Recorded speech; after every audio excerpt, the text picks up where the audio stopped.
The government is under fire after revelations our top health officials declared MIQ should be scrapped back in November. The advice said the system was no longer justifiable, but it was 3.5 months before the government shut it down. This advice has only just been reported because the Health Ministry refused to release it until its hand was forced. Tens of thousands of desperate Kiwis have been impacted by the brutal lottery system that was MIQ. Take a look. I missed my brother's wedding, like all of those moments, you can't get those ones back. It's like you're disowned. You've got no hope. It's just heartbreaking for my family and I. Heartbroken, to say the least, really. I had to do my chemo alone. I couldn't have anyone in my house because of COVID. And I just need that support from my family. I need to see my family. It was just in case anyone had forgotten what MIQ was like for some people. Here to respond to it this morning, we are grateful to have the COVID-19 Response Minister, Chris Hipkins. Minister, good morning. Good morning. Thanks for coming on the show. Why was this document kept secret? I'm not sure that's a Ministry of Health internal document. The advice to the government that informed came to us about a week later, and made the announcement the day after we received the formal advice from the Ministry of Health. Quite a lot happened at that time, of course, so we made that announcement in late November that we would be removing MIQ for people coming into the country. About 2 days later, the World Health Organization designated Omicron as a variant of concern. And then after monitoring that for several weeks, just before Christmas, we actually announced that we were delaying the reopening and the removal of MIQ so that we could get our booster rates up. So the suggestion that we did nothing for the several months between when this memo was first written and when the border finally reopened isn't actually correct. Things changed during that time. Omicron changed the game. Now, the decision to delay the reopening and to delay the removal of MIQ saved probably hundreds, if not thousands, of New Zealanders' lives. If we had dealt with an Omicron peak before Christmas, as many other countries around the world were doing, more people would have died because we wouldn't have had the high rates of vaccination and the high rates of boosters. Hundreds or particularly thousands. Amongst their elderly population that we ultimately achieved. OK, so you've saved hundreds or thousands of lives by doing this. Can we come back to the question, why was it kept secret? It's advice that was given to your office, it was in your office, and it's been asked for repeatedly. Why would you not, if you're open, honest and transparent, and all of the reasons you've just given, why would you not give it to the journalists? Look, I don't think that was my decision. I think ultimately it would have been the Ministry of Health. It was their document, not mine. But you could have I'm happy released to go back and have a look at why that was. I don't think there was any great conspiracy to keep the information private there. As I indicated, the advice that actually came to the government came a week later, and we released the decisions from that. But you never released this. The advice. You never released this, did you, Minister? So you're telling me that you didn't know that the Ministry was withholding this information from journalists? Oh, we get hundreds of OIA requests on your office on a regular told, basis. Minister, it's a simple question. Was your office told that this information was being withheld from journalists? Look, I couldn't answer that. Like I said, we get a lot of information requests, and I don't personally review every single one of them. OK, so it's very possible that your office was aware this was being kept secret. Let's talk about some of those issues that you have raised. Some of the issues about your justifications for keeping MIQ, which, remember, you said was human misery.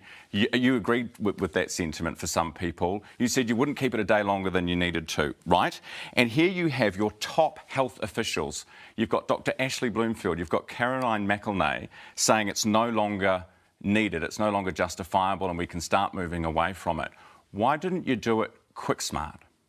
Well, that particular memo wasn't addressed to me. It was a memo to Dr. Bloomfield. He did share that advice with me the day after he received it. We had a conversation that day that he received that advice where we asked for some more advice, which we got within a week. Did you not trust? We then made the decision within a week and announced it the very next day. Yes, so but I just want to pull you up on that because the borders didn't open for months later. So why not? The advice that we got a week later, once it had been peer reviewed, had changed. And that advice was to be a little more cautious. So make sure that we were staging the border reopening, right. which is so what the plan that we set out a week later was designed to do. Why did you need to peer review your top public health officials. On this document, Dr. Ashley Bloomfield, the Director General of the Ministry of Health, Marie Roberts, Deputy Director General, System Strategy and Policy, Bridget White, Deputy Chief Executive, COVID-19 Health and Response, Dr. Caroline McElnay, Director of Public Health. How many public health officials, your top public health officials, do you need to tell you something before you listen? Well, this is, without doubt, one of the biggest COVID-19 decisions that we have made was to close the border and then to reopen it again. And it's a decision that you only get to make once.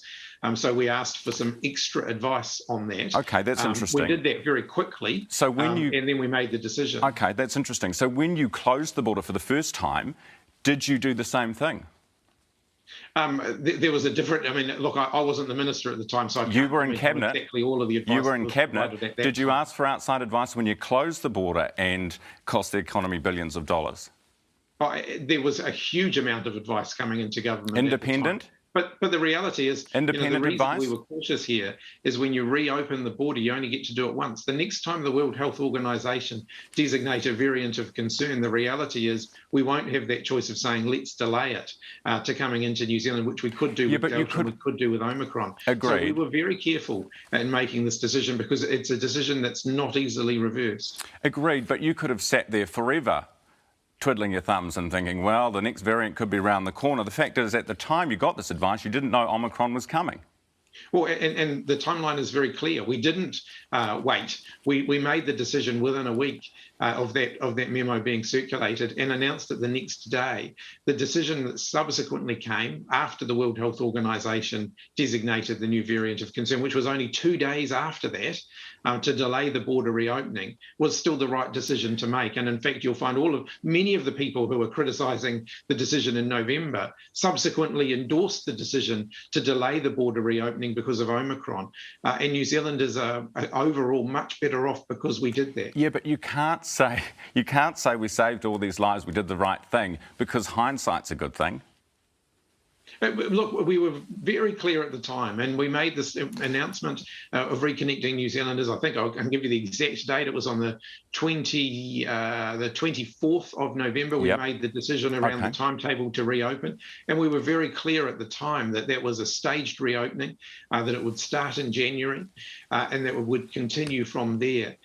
In doing that, we knew that we were giving ourselves more time to make sure we got our vaccination rates up, and we were very public about that at the time. Yeah, but that didn't matter. And also, we did say at the time that the timetable was designed that if a new variant emerged in that time, we would be able to do something about it. Here's what you said at the time. This was the 17th of November at a press conference alongside the Prime Minister Jacinda Ardern, where you spoke about cumulative risk. And this is important because remember, in this document that was given to the Director General on the 12th of November and then to you a week later, it said the risk posed by international arrivals transmitting COVID-19 is no longer higher than the domestic transmission risk of COVID-19. It also says that 90% of us were vaccinated with first dose, 81% had had their second by this point. And it also said that the positive case numbers were between 0.2 and 0.3% of returnees before November 1st and that the system could handle them. This was you on November the 17th.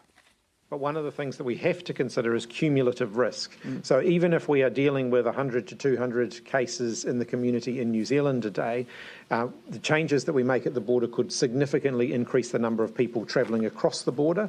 And even if the positivity ratio stays about the same, so even if we're getting even 10 cases per 1,000, if we're having 5,000 or 6,000 people per day coming into the country, that's another 50 or 60 cases potentially coming into the country.